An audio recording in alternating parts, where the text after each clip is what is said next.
হয়েছে।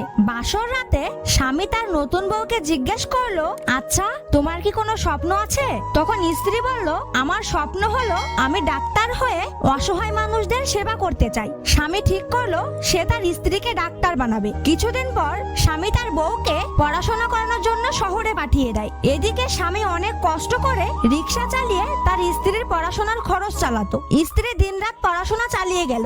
অবশেষে সে একজন বড় ডাক্তার হলো। ধীরে ধীরে তাদের বাড়ি গাড়ি সবকিছুই হলো। একদিন মেয়েটি তার বাড়িতে অনেক বড় একটি অনুষ্ঠান করলো এবং সবাইকে উদ্দেশ্য করে বলতে লাগলো, আজ আমার এই সফলতার পিছনে একজনেরই অবদান, আর সে হলো আমার স্বামী। আমার স্বামী যদি আমাকে সাপোর্ট না করতো তাহলে আজ আমি এখানে আসতে পারতাম না। বন্ধুরা, সত্যিকারের ভালোবাসা মানে শুধু একসাথে থাকা নয়, একে অপরের স্বপ্নকে নিজের স্বপ্ন বানিয়ে নেওয়া। যেখানে বিশ্বাস, ত্যাগ আর সহযোগিতা থাকে সেখানেই অভাব হার মানে, আর স্বপ্ন